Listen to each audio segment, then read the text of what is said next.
अगर आपको भी एक इंटरनेशनल कैबिन क्रू बनना है तो 3 स्किल्स तो पक्का आनी ही चाहिए। वही 3 स्किल्स आज के इस वीडियो में ब्रेक डाउन करेंगे एंड मैं आपको बताऊंगा कि कैसे आप उन पे इंप्रूव कर सकते हो। देखो बॉस, सीन बहुत सिंपल सा है। सबको इंटरनेशनल कैबिन क्रू बनना होता है but not everybody is able to achieve it. Reason बहुत सिंपल है, जो लोग नहीं कर पाते हैं वो लोग गलत चीज़ पे फोकस करके अपना टाइम वेस्ट कर लेते हैं, एंड जो लोग एक्चुअली क्लियर कर लेते हैं उन्हें पता होता है कि कौन कौन सी चीज़ें हैं जिन पे इंप्रूव करना है।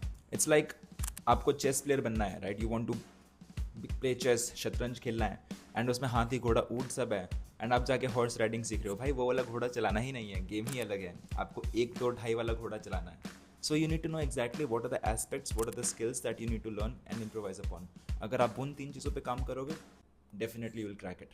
So yes, without further ado, let's start. And also, if you're new to the channel, then hello, my name is Mukul and I am a cabin crew myself. And इस चैनल से मेरा एक ही गोल है कि मैं जो भी एविएशन एस्पिरेंट्स हैं या फिर जो भी एविएशन में करेंटली हैं उनको नॉलेज और अच्छे से प्रोवाइड कर सकूं और उनको हेल्प कर सकूं, so they can elevate their careers and grow in their lives. So yes, channel is for you.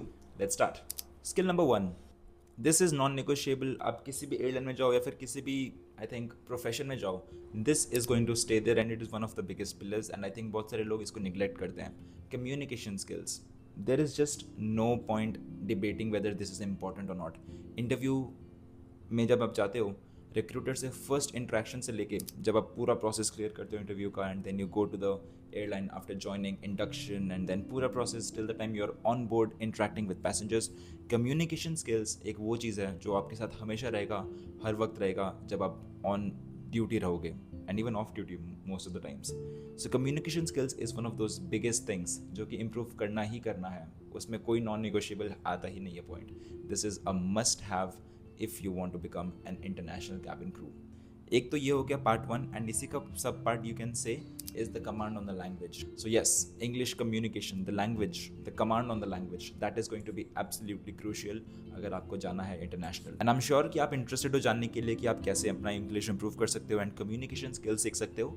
Stay till the end because मेरा नेक्स्ट वीडियो के बारे में मैं बताऊंगा, because it is going to be about how you can improve on these things. So stay till the end. अब move on करते हैं skill number 2 पे। Second point is a professional personality. The core reason, I think one of the biggest reasons जो separate करता है domestic को international से is the standard in the personality, how you present yourself, क्या आप professional हो। Punctuality, yes it is there, but think about it, like international airlines में if you talk about Emirates, Qatar, Etihad, all the big airlines, big names in the world, इनके साथ बहुत ही high profile guests travel करते हैं and उनका experience matters a lot, not only to the airline but even to the guests themselves. आप खुद सोचो, like if somebody is paying a lot of money for their travel experience, they would expect the crew to be very professional and maintain that pleasing personality at the same time. So professional presentation is one of the things जो कि must required है. These airlines look for it and you have to develop yourself. It's as simple as that. Third skill, this is less of a skill and more of a behavioral pattern, but this is as important as communication skills and a professional personality. And ये चीज़ बहुत लोगों में missing होता है। I tell you that from my experience. मैं बहुत सारे इंटरव्यूज़ में जा चुका हूँ। I have met a lot of people, I have seen candidates, I have seen recruiters judging the candidates, but yeah this learning has been rock solid for me. ये बहुत simple सा पॉइंट है। Skill number 3 is humble and down to earth. All the airlines, they want humble candidates, they want humble cabin crew. They don't want someone who is extraordinarily fluent, but जब हम बात होती है humble and down to earth रहने की, तब वो मार खा जाता है। That's not going to work.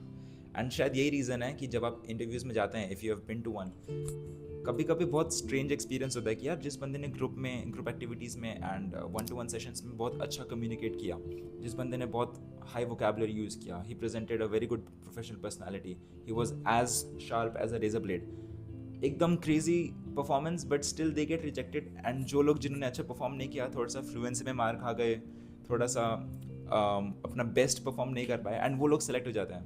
The reason is very simple. Are you original, are you humble, क्या आप बहुत शांत स्वभाव के हो, आराम से आप चीज़ों को हैंडल करते हो बहुत काम वे में। Because the truth is grooming, जो कि ऑफ कोर्स बहुत यू नो क्लीशे है, सबको लगता है cabin crew are well groomed and of course they are, but the thing is कि ना, ग्रूमिंग वो 1 घंटे की सेशन लेके आपको सिखा देंगे airline. After you get selected, 1 घंटे का सेशन लो, ग्रूमिंग सीख जाओगे आप। कम्युनिकेशन उनको पता है, once you go on board, once you start interacting with seniors, with passengers, धीरे धीरे वो भी डेवलप हो जाता है। वो सब चीज़ें आपको सिखा सकते हैं। But humble and down to earth is one of those traits जो कि आपको सिखा नहीं सकते हैं, वो आप में पहले से ही होना चाहिए। अगर आप हम्बल नहीं हो, गुड लक। तो हो जाओ मतलब। So yeah, humble and down to earth, relax, ease out, stay calm. वो पर्सनैलिटी आना चाहिए, रिफ्लेक्ट होना चाहिए। रिक्रूटर को आपको देख के समझ में आ जाना चाहिए कि ये बंदा हम्बल है। Don't be very flashy when it comes to your achievement, skills and whoever you are as a person. So second and third तो I'm sure कि आप अपने आप गूगल से रिसर्च करके, चैट जीपीटी से पूछ के आप इम्प्रूव कर सकते हो। what are the points that you need to keep in mind to have a professional personality and humble, of course. First आप अपने आप ही अपने बारे में रिफ्लेक्ट करोगे, then you will start to get humble. But point number 1 stays one of those technical skills, communication and fluency in the English language. इसके लिए my next video is coming out next week. And I will be telling you कि कैसे आप improve कर सकते हो, exactly क्या क्या चीज़ें आप कर सकते हो जिससे आप अपना जो कम्युनिकेशन गेम है उसको नेक्स्ट लेवल पे लेके जा सकते हो। I myself have been practising English speaking for like, हो गया 3-4 साल हो चुका है। So yeah, it has been a long way for me and I have learned a lot of lessons and I am happy to share it all with you. So yes, सीखेंगे next video में कैसे आप English improve कर सकते हो, अपना communication skills कैसे improve कर सकते हो, क्या क्या चीज़ें आप कर सकते हो प्रैक्टिस करने के लिए, इंप्रूव करने के लिए। And yeah, next video is coming next week. Subscribe if you enjoyed the video, if you learn something and if you are excited for the next video. Subscribe करो, शेयर करो अपने एवीटर फ्रेंड्स के साथ। And yes, I will meet you in the next video. You can make yourself ready for becoming an international cabin crew. With that thought I will leave you and yeah, मिलेंगे next video में। Take care, bye bye.